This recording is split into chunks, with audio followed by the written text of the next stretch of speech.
इस वक्त छात्र आंदोलन में डॉक्टर विश्वजीत चंदेल जी मौजूद हैं।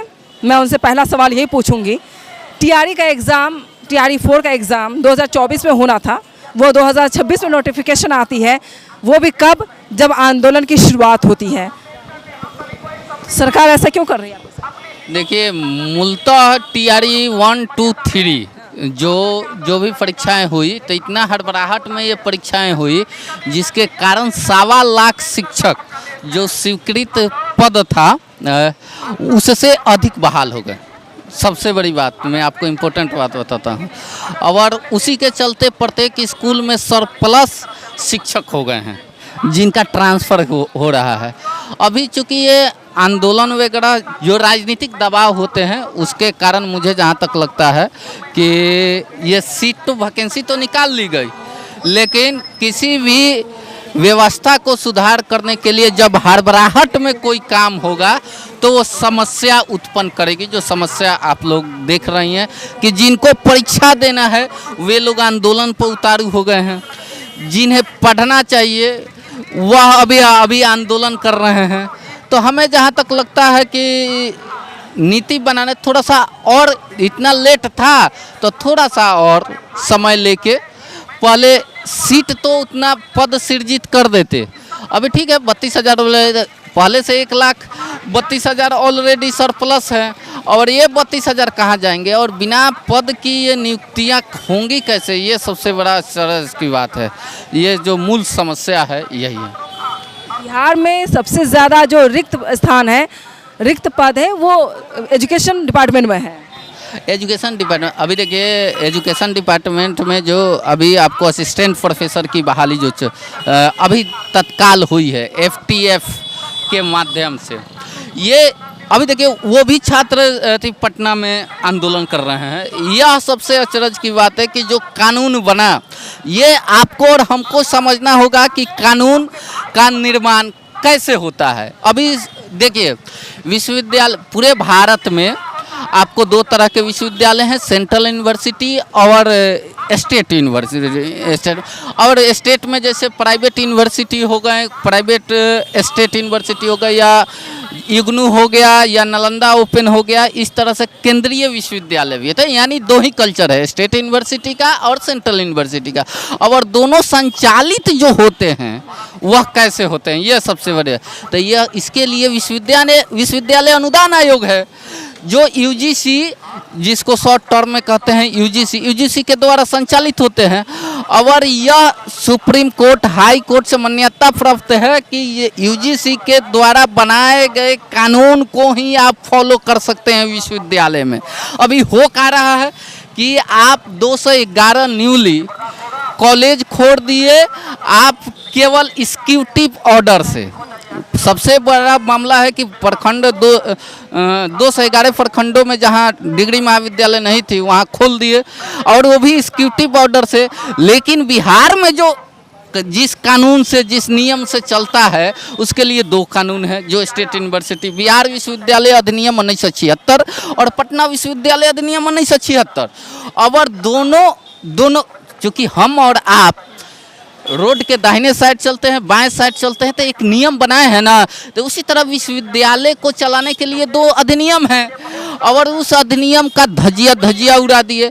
जो वैकेंसी बहाल होंगे, जैसे असिस्टेंट प्रोफेसर, वाइस चांसलर कैसे बहाल होंगे, उसके लिए वो गेस्ट टीचर, ये तमाम तरह की बहाली कैसे होगी? तो इसके लिए यूजीसी ने कानून बनाया, यूजीसी रेगुलेशन 2018, संशोधित 2021, संशोधित जून 2023 और जुलाई 2023।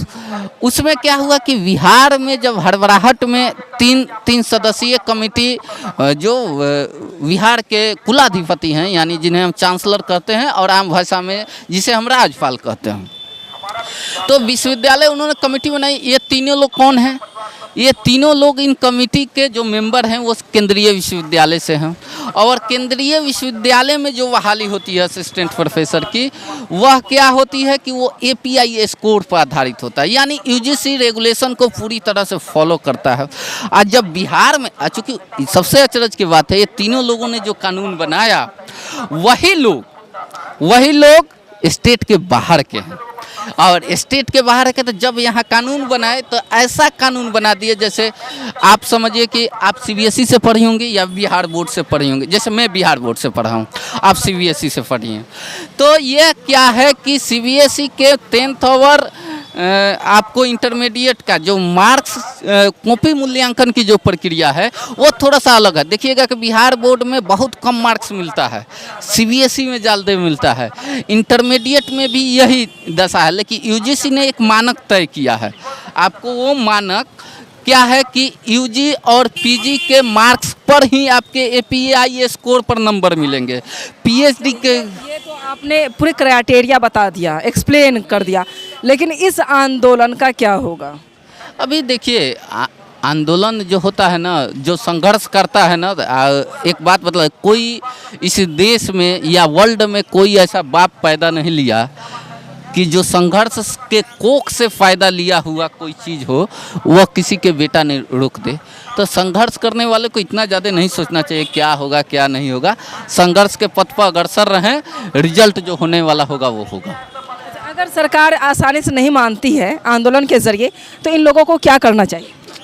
मुझे लगता है कि इन लोगों को न्यायालय में जाना चाहिए, और कुछ लोग न्यायालय में भी गए हैं। अभी पंजाब सरकार और हरियाणा सरकार ने ये गलती की थी, पश्चिम बंगाल सरकार ने किया था, हिमाचल ने किया था, तो वो सरकार हाई कोर्ट से भी हारी और सुप्रीम कोर्ट से भी हारी। क्योंकि सुप्रीम कोर्ट का अभी न्यायालय तो बहुत ज़्यादा टाइम ले लेगी, कितना इंतज़ार करेगा ये? अब न्यायालय पर टीका टिप्पणी करना हमें जहाँ तक लगता है कि उचित नहीं है। उस वक्त की बात है यहाँ पर, जो एग्ज़ाम 24 में था वो एग्ज़ाम 26 में। अभी देखिए ये 26 में कानून आया, और 26 में कानून आया तो हम लोग जो हैं, हमारा भी एज है चाहे आपका भी एज है, ये 90 के दौर के लोग हैं। 90 के दौर, आप इसे जेन जी भी कह सकते हैं, अभी अल्फ़ा में नहीं गए हैं लोग। तो ये लोग जो है ना, बोरा पर नीचे गांव में बिछा कर लोग पढ़े हैं, और वहाँ से बेंच डेस्क देखे और पीएचडी तक पहुँचे हैं, और तो इस संघर्ष को जानते हैं। और जो कानून बन रहे हैं ना, चीज़ है ना कि इनको क्या करना चाहिए, आपको क्या लगता है? आपने कहा न्यायालय जाना चाहिए। ये आंदोलन आपने छात्र आंदोलन देखा दिल्ली में जंतर मंतर में, झारखंड में देखा, क्योंकि आसानी से सरकार सुनेगी नहीं। देखिए प्रत्येक आंदोलन का रंग ढंग तय वहाँ की वातावरण से तय होती है। दिल्ली का वातावरण अलग है, झारखंड का वातावरण अलग है, और थोड़ा सा बिहार के लोग धीरे धीरे रिचार्ज होते हैं धीरे धीरे। क्या होगा बताएं? अभी तक तो बिहार के जितने भी आंदोलन, मुझे जहाँ तक इतिहास है कि बिहार के जितने भी आंदोलन असफल कोई आंदोलन नहीं होते, सफलता मिलेगी, यह विश्वास रखना चाहिए। विश्वास है? बिल्कुल बिल्कुल।